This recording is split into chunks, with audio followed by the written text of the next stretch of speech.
नमस्कार दोस्तों, wisdom tree में आप सभी का एक बार फिर से तहे दिल से स्वागत है।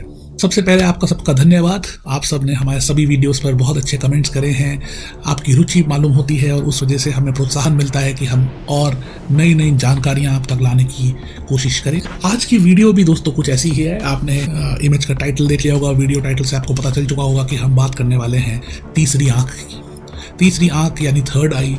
हम सब ने इस बारे में बहुत कुछ सुना है, मगर आज हम जानने की कोशिश करेंगे कि दरअसल में थर्ड आई क्या वास्तव में ऐसी कोई चीज होती है, और अगर है तो क्या हम उसको जागृत कर सकते हैं, और जागृत करने के पश्चात हमें क्या क्या उपलब्धियां होती हैं उस थर्ड आई की वजह से, और क्या क्या डेंजर्स हैं या खतरे हैं अगर थर्ड आई जागृत हो जाती है। तो इन्हीं सब विषयों में आज हम चर्चा करेंगे। तो बिना किसी विलंब के आज हम इसको शुरू करते हैं। इससे पहले कि हम इसकी और डिटेल में उतरें, दोस्तों यदि आपने अभी तक इस चैनल को सब्सक्राइब नहीं करा है तो आपसे निवेदन है कि आप कृपया करके इस चैनल को सब्सक्राइब अवश्य कर लें। सब्सक्राइब करने से एक तो हमारे वीडियोस आप तक तुरंत पहुंच जाते हैं, और एक बात यह भी है कि YouTube इसको एक अच्छी बात की तरह लेता है, और जो हमारी तरह के और मित्रगण हैं जो इसी तरह की जानकारी प्राप्त करना चाहते हैं, उनको एक ऐसा चैनल जो सब्सक्राइब्ड है या जो थोड़ा पॉपुलर है या लोगों तक पहुंचा हुआ है, YouTube उसको और थोड़ा सा प्रमोट करता है। तो मुझे लगता है कि इतना तो हम अपने उन भाइयों के लिए कर ही सकते हैं जो कि इस इंफॉर्मेशन को जानना चाहते हैं या उनको जानने से कोई फायदा होगा। तो आपसे निवेदन है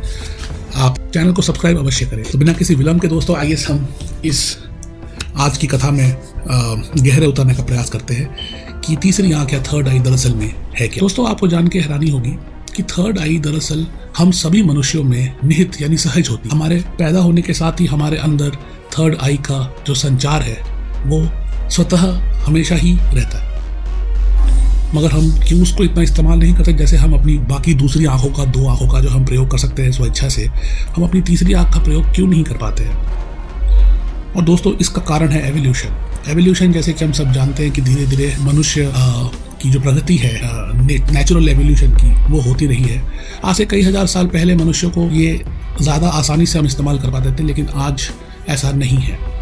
हमारी दोनों आंखों के बीच में माथे पर जहाँ पर हम बिंदी लगाते हैं या तिलक लगाते हैं, उस जगह के पीछे यानी कि दिमाग के अंदर एक छोटी सी जगह है जिसको हम अंग्रेजी में कहते हैं पीनियल ग्लैंड, यानी कि हिंदी में हम कहते हैं पीनियल ग्रंथि। दोस्तों यही वो तीसरा चक्षु है जो हमारे पास हमेशा से ही था, हजारों सालों से, मगर एवोल्यूशन के चलते इन सारे युगों से जैसे जैसे हम युगों को बीतते गए, सतयुग, त्रेता, द्वापर, करते करते कलयुग में आकर के वो इतना सिकुड़ चुका है कि हम मनुष्य स्वतः सहज ही उसको प्रयोग में नहीं ला पाते हैं। मगर ये बात हम सबको समझ आनी चाहिए कि तीसरी आंख हम सभी के पास है। तो अगर हम सभी के पास है तो हम इसको जागृत कैसे कर सकते हैं, या अगर जागृत कर पाते हैं तो इससे क्या चीजें मिलती हैं। दोस्तों जो हमारा थर्ड आई है यानी पीनियल ग्लैंड है, उसको एक्टिवेट करने के लिए हमें कुछ प्रकार की साधनाओं का अनुसरण करना पड़ता है। कुछ प्रकार की साधनाएं हैं, मेडिटेशंस हैं, ध्यान है, कुछ ऐसी क्रियाएं हैं जिसको करके थर्ड आई जागृत की जा सकती है। और जब थर्ड आई जागृत हो जाती है या तीसरी चक्षु, तीसरा नेत्र जब हमारा खुल जाता है, तो हमको बहुत सारी ऐसी इंफॉर्मेशन आने लगती हैं जो कि हमारी प्रत्यक्ष दो आंखें जो हमारे पास है उनके द्वारा नहीं प्राप्त होती। जो देवी देवता या भगवान हैं उनके पास जो तीसरा नेत्र है उसके अंदर और भी ज़्यादा कैपेबिलिटीज़ होती है, और भी ज़्यादा पॉसिबिलिटीज़ होती है कि वो क्या क्या कर सकते हैं तीसरी आंख से। मनुष्य भले ही वो सब चीज़ें ना कर सके, मगर फिर भी वो बहुत सारी चीज़ें कर सकते हैं। मैं आपको एक उदाहरण देना चाहता हूँ। दोस्तों हमने थोड़ा बहुत ज्योतिष ज्ञान में रुचि रखी है और उसका अध्ययन करा है। आप यकीन नहीं करेंगे दोस्तों, आज से 5000 साल पहले महर्षि पराशर ने जो ज्योतिष ज्ञान का बीज बोया था, महर्षि पराशर ने आज से 5000 साल पहले ये बता दिया था कि जो मंगल ग्रह है वो लाल रंग का है। परंतु वेस्टर्न साइंसेस, पाश्चात्य जो साइंसेस है हमारी, उन्होंने अभी 200 साल पहले ही गैलीलियो नामक एक एस्ट्रोनॉमर ने, एक साइंटिस्ट ने एक दूरबीन इजाद करी जिसको टेलीस्कोप बोलते हैं, और उसके बाद वो कहते हैं कि अभी हाल फिलहाल में ही हमने देखा है मंगल ग्रह यानी कि मार्स लाल रंग का है। आप सोच के देखें दोस्तों कि 5000 साल पहले मंगल का लाल स्वरूप हमारे ऋषि मुनियों को पता था, तो कैसे पता था? क्या वो लोग टेलीस्कोप लेकर के छत पे खड़े थे? नहीं, लेकिन उनका तीसरा नेत्र खुला हुआ था, और उस वजह से वो उन जगहों का दर्शन कर सकते थे जो हमारी दो आंखें नहीं कर पाती।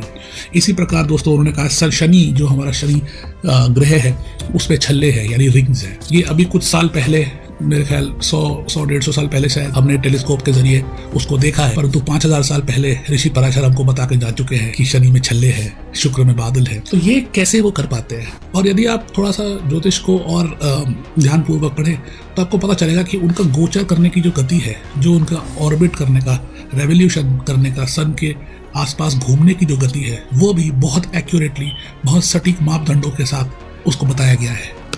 आप ही सोचें दोस्तों, अगर हमारे पास टेलीस्कोप नहीं था, इस तरह की दूरबीनें नहीं थी, तो हमारे ऋषि मुनियों ने इतने हजारों साल पहले किस प्रकार से ये सब जानकारियां प्राप्त करी। दोस्तों, जब हमारी तीसरी नेत्र खुलता है तो सबसे पहले जो हमारे पास एक सिद्धि आ जाती है, उसको कहा जाता है दोस्तों क्लियरवॉयंस अंग्रेजी में, यानी हिंदी में हमारे पास ऐसी शक्ति आती है जिससे हम अपनी और दूसरों की आभा को देख सकते हैं। आभा यानी, और हमारे मनुष्य शरीर के आसपास एक शक्ति पुंज रहता है जो हमारे सूक्ष्म शरीर को दर्शाता है। और यदि कोई बीमार हो, ऐसा कहा जाता है जैसे कोई कैंसर पेशेंट होता है तो उसके ऑरा में काले धब्बे पड़ जाते हैं, या कोई और तरह की बीमारियां, तो ऐसा कहा जाता है कि यदि आपकी तीसरी आंख एक्टिवेटेड है, खुली हुई है, तो आप बहुत ही आसानी से किसी का भी ऑरा देख सकते हैं। कोई बीमारी हो तो बता सकते हैं, कोई महापुरुष हो तो उसका ऑरा देख करके ही बता सकते हैं कि ये कोई सिद्ध ज्ञानी पुरुष है।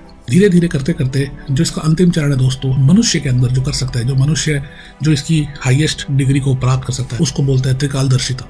त्रिकालदर्शिता एक ऐसी सिद्धि है जिससे मनुष्य अपनी तीसरी आंख के जरिए किसी भी समय के अंतराल के में झांक के देख सकता है। एक बहुत बड़े साइंटिस्ट हुए, हम सब जानते हैं, उनका नाम था एल्बर्ट आइंस्टाइन, जिन्होंने समय के बारे में समझाया है कि समय किस प्रकार कार्य करता है। और वो ये भी बताते हैं कि समय में ट्रैवल करना बहुत मुश्किल है, या यूं कहे इम्पॉसिबल है। मगर हमारे ऋषि मुनि ने आज से 5000 साल पहले ये बता रहे कि हम टाइम के अंदर ट्रैवल तो नहीं कर सकते, हम किसी पुराने या अतीत में या भविष्य में उड़ करके पहुंच नहीं सकते, मगर हम उसको देख सकते हैं, और देखने की वजह से उस समय के ऊपर कोई प्रभाव नहीं पड़ता, और इसी को त्रिकालदर्शिता कहा। हमारे शास्त्रों में बहुत सारे ऐसे मुनियों का वर्णन है जिनके पास ये दिव्य दृष्टि थी या त्रिकाल दृष्टि थी। दोस्तों, महाभारत काल के अंदर भी संजय के पास इस तरह की त्रिकाल दृष्टि और दिव्य दृष्टि थी, जिससे कि वह राजमहल में बैठ करके महाराज धृतराष्ट्र को महाभारत युद्ध में होते हुए जो भी वहाँ पर प्रकरण हो रहे थे, उनको वे डायरेक्टली उन महाराज को बता रहे थे, सुना रहे थे, आंखों देखा हाल बता सकते थे, जैसे कि लाइव टेलीकास्ट होता है क्रिकेट मैच का। दोस्तों, इसी प्रकार से बहुत सारी चीजें ये हो सकती हैं अगर तीसरी आंख जो है वो एक्टिवेट हो जाए। आदमी टाइम और स्पेस दोनों के ही परे देख सकता है। टाइम मतलब कि समय, और स्पेस मतलब कि स्थानांतरण। मतलब अगर हमारे पास तीसरी आंख एक्टिवेटेड है तो हम एक स्थान में बैठ करके दूसरे स्थान में, जहां पर आपका फिजिकल शरीर नहीं है मगर आपका जो सूक्ष्म शरीर है, यानी कि आपकी जो दिव्य दृष्टि है, वो देख सकती है। इसी प्रकार बहुत सारे ऋषि मुनि एक स्थान पर बैठ करके दूसरे स्थान के बारे में बता दिया करते थे। इसी प्रकार वो भविष्य में जाग करके बता देते थे कि भविष्य में क्या होने वाला। इसी प्रकार वो अतीत पे जाकर के भी देख के बता सकते थे कि आज ही के दिन इतने साल पहले वहां पर क्या हुआ था। ऐसे भी कई महाज्ञानी और ऐसे ऋषि हुए हैं या ऐसे सिद्ध पुरुष हुए हैं जिन्होंने ऐसा कहा है कि कई हजार साल बाद महाभारत के भी उन्होंने महाभारत के कई सारे दृश्य अपनी ही आंखों से देख पाए जब वो ध्यान की स्थिति में। त्रिकालदर्शिता के अलावा एक और चीज भी तीसरी आंख की एक्टिवेट हो जाने से प्राप्त होती है दोस्तों। ऐसा कहा गया कि आपको टेलीपैथी आ जाती है, यानी कि हम इसे कहते हैं अंतर्यामिता, कि हम एक दूसरे से बात कर सकते हैं बिना टेलीफोन के, बिना अपने मुंह को खोले, कोई शब्द बिना कहे, मन से मन की डायरेक्ट कम्युनिकेशन हो जाती है। बहुत सारे आज के वेस्टर्न साइंटिस्ट भी इस बात को मानते हैं कि हमारे दिमाग में कई तरह की तरंगे उठती है, जो तरंगे हमारे बॉडी से निकल के काफ़ी दूर तक ट्रैवल कर सकती है। ये तरंगे अल्फा, बीटा और गामा वेव्स के नाम से जानी जाती है। अभी भी इस पे बहुत सारा शोध हो रहा है, मगर हमारे जो पुराने ऋषि मुनि हैं वो तो ये सब करके बहुत जगहों पर इसका वर्णन लिख चुके। तो दोस्तों, भगवान से प्रार्थना करें और इस तरह की चीज़ों से ये सिद्धियां जो है प्राप्त हो सकती हैं। अब हम इस बारे में समझने की कोशिश करते हैं कि क्या ये होना ठीक है, क्या हमारे पास इस तरह की सिद्धि होनी चाहिए या नहीं होनी चाहिए।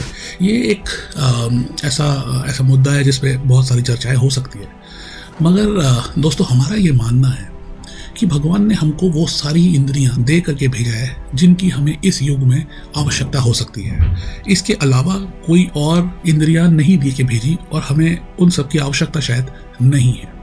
जिसका मतलब मैं आपको उदाहरण के तौर पे बताता हूँ। हमारे इतने विशाल समुद्र है और समुद्र के बहुत गहराई में सूर्य की रोशनी बिल्कुल भी नहीं आती, वो बिल्कुल ही अंधकार में रहता है। तो वहां पर कई सारी ऐसी मछलियां हैं जिनकी आंखें ही नहीं बनी, उनकी आंखों का विकास ही नहीं हुआ है, क्योंकि उतनी ही अंधेरी जगह में उनको आंखों का कोई कार्य नहीं है। तो उनके पास कोई और इंद्रियां आ गई हैं, जैसे कि सुनने की क्षमता, जैसे कि अल्ट्रासोनिक वेव्स के, जैसे कि चमगादड़ उड़ता है, वो एक अजीब सी ध्वनि तरंग, बहुत हाई फ्रीक्वेंसी की ध्वनि तरंग प्रक्षेपित करता है और उसके कान उसको सुनते हैं, और वो सुनने के पश्चात वो अंदाजा लगाता है कि वो कितनी दूरी पे है किसी चीज से, और उसके हिसाब से वो अपने रास्ता को खोजता है और रास्ता बनाता है। तो इसी प्रकार दोस्तों, हमें लगता है कि अगर हमको भगवान ने कोई इंद्रिय दे करके नहीं भेजा है तो उसके पीछे शायद कोई कारण हो। आप क्या समझते हैं?